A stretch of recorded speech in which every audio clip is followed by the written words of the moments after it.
की भर्ती होने वाली है। कृपया जो है मानवता के आधार पे मेरे प्रजापति को नौकरी देने की कृपा करे। और उसमें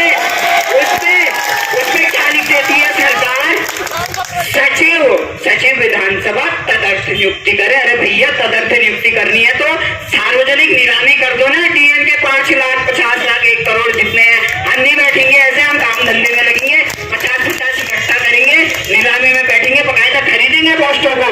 जो तैयारी करें हम खींच दे, जाके हम बार पेपर जमा के हमने कैंसिल करा दिया और बसें लगवा दी। ये बताओ, रोडवेज की यहाँ से पिथौरागढ़ जाना है, कितनी बसें चलती है रोडवेज की यहाँ से? कितनी बसें चलती है? एक बस चलती है आपकी सवेरे से रोडवेज की। आपके जो परीक्षा 50-50 1 लाख रुपए देके घर का जो है जमीन बेच के अगर हम परीक्षा की तैयारी कर सकते हैं तो हम लोग जो है वो 2,500 रुपए का तेल हम मायने नहीं रखते। वो तेल को, वो बसों को ना अपने घर में रख लेना दादी जी।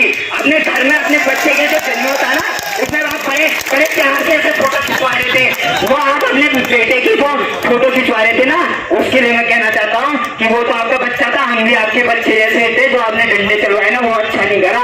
और वो जो लाला लाजपत राय की बात थी ना, वो याद रखना, वो ताबूत की कील ना 2024 में भाजपा की ताबूत की कील भी ठुक सकती है उससे।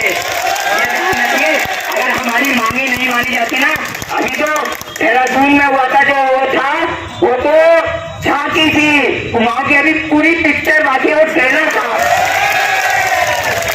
तो इसके लिए बिल्कुल निश्चिंत रहिए। युवाओं को अब यही करना है कि 12 को अगर पेपर होता भी है तो मैं तो कह रहा हूँ सार्वजनिक बहिष्कार किया जाए पेपर का।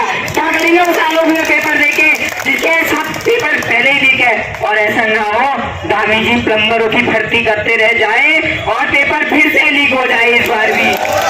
तो सरकार को एक ही निवेदन है, अगर आप लीकेज रोकने में जो है असमर्थ है तो जो है आप प्लम्बरों की भर्ती कराएं। मगर वो भी कैसे कराए सरकार? जेईई और प्लम्बरों वाली भी जो है जल संस्थान का, वहां भी पेपर लीक हो गया। उम्मीद ही नहीं है कहीं से। प्लम्बर भी कराए तो प्लम्बर, मेरे पिताजी को 6 साल काम करते हुए हो गए, इनको प्लम्बर बना दिया जाए, बना दे रहे हैं। मेरे भी तहसील में जो है 15-20 मित्र काम करते हैं, मुंशी हैं वो एसडीएम के, और इन लोगों के सैलरी मिलती है 5-7 हजार। उनको भी 10-10 साल हो गए। एक लेटर कल से उनसे भी लिखवाता हूँ कि महोदय मेरे को तहसीलदार के अंदर काम करते हुए 15 साल हो गए हैं, तहसीलदार कुछ काम नहीं करता है, मैं सारे काम करता हूँ, मुझे नौकरी दे दी जाए। और सरकार से ये निवेदन करूंगा क्योंकि उनके पास एक्सपीरियंस सर्टिफिकेट है 10 साल का, उनको भी नौकरी दे दो आप। क्योंकि वो बेचारा तो 10 साल नौकरी कर रहे हैं, आप तो ऐसे फर्जी लेटरों के आधार पे जो आप नियुक्ति कर रहे हैं।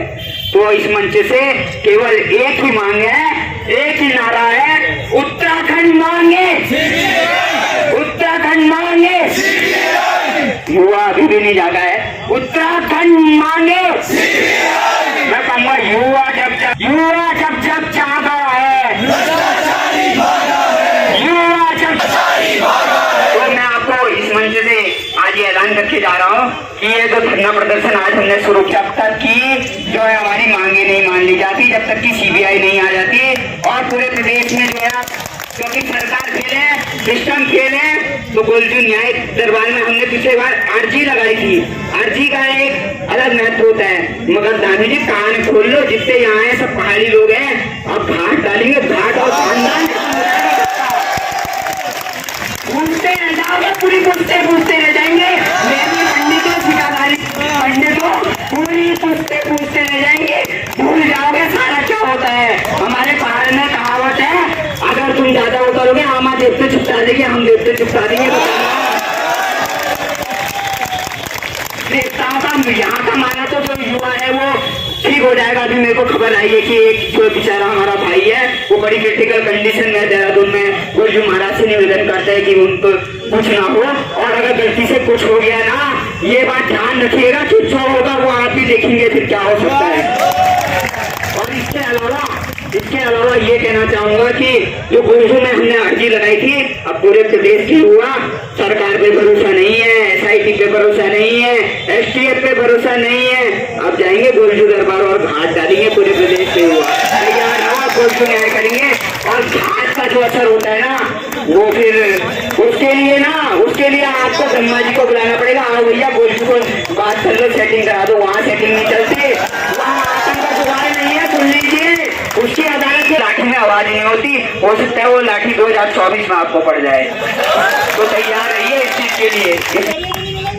डंगरिया तो छोड़िए, वो तो छोटी बात है, डंगरिया तो आएगा ही नहीं, डंगरिया के अंग में खुद देवता आता है, मैं भी पंडित, तो मेरे अंग में भी हरजू आते हैं, तो ये कहने की बात नहीं है, डंगरिया भी नहीं आएगा, डंगरिया के अंग में भी गोलजू आते हैं, डंगरिया भी ऐसी जगह नहीं जाते जहाँ ऐसा काम हो रहा हो, जहाँ गोलजू, तो जहाँ घुमाओ के इष्ट देवता खड़े हुआ, वहाँ कोई डंगरिया, कोई भूत, कोई प्रेत, कोई पिशाच जो है कदम नहीं रखता है। मैं पढ़ने में जितना निपुण हूँ, 80% MA में है, नेट क्वालिफाइड हूँ, फिर भी मेरे को अपने धार्मिक चीजों पर उतना ही विश्वास है जितना ये बाबा साहेब अम्बेडकर की किताब पे विश्वास है। तो हम लोग का आप भी सम्मान कीजिए, हम भी सम्मान कर रहे हैं, आज जहाँ वैसे हमसे नमस्कार ही करेंगे, मगर अगर आपकी तरफ से लाठी बरसेगी, याद रखना हम भी अपने बात की ओर आते हैं, हमने भी चूड़ियानी पहनी है। अगर जबरदस्ती कोई हमारे ऊपर अत्याचार करेगा तो भगत सिंह कह के गए हैं, सुखदेव कह के गए हैं, राजगुरु कह के गए हैं, मैंने गांधी को भी पढ़ा है, भगत सिंह को भी कहते ही पढ़ा है, मैंने लेनिन को भी पढ़ा है, मैंने माओ को भी पढ़ा है, तो वो कह के गए हैं जब पानी यहाँ तक है ठीक है, जब यहाँ तक पहुँच जाए ना फिर चूड़ियां नहीं पहनी जाती है, फिर ये नहीं देखा जाता है कौन सामने खड़ा है। अगर आप दबाव में काम करेंगे तो फिर युवा भी यहाँ पे जो है क्या करेंगे, फिर मैं भी नहीं कह सकता हूँ, वहाँ पे फिर ये जोशी नेतृत्व नहीं कर रहा होगा, ये सब अपना नेतृत्व खुद कर रहे होंगे और भीड़ की कोई शकल नहीं होती, ये बात ध्यान रखना। और वो भीड़ कहाँ बरसे कहाँ करके इसका भी वो कोई नहीं है, आप इस बात को भी ध्यान रखिएगा। तो इस मंच से अंतिम बार यही आवे निवेदन भी है कि CBI आए, अगर नहीं आती है गुलजू दरबार में हाथ में डरेगी, यहाँ निश्चितकालीन धरना भी होगा, और सरकार से पुलिस से एक निवेदन है, अगर हम अनशन पे बैठे तो हमें डंडे न बरसाए। ये देह हम लोगों ने जो है प्रदेश को जो है दान कर दी है, सुशीला तिवारी में जाके हम एक एफिडेविट दे देंगे कि अगर मर जाए तो ये बॉडी भी होने जाए, तो इस बॉडी पे आंच नहीं आनी चाहिए, ये बात आपको भी ध्यान रखनी है सर, ठीक है बस।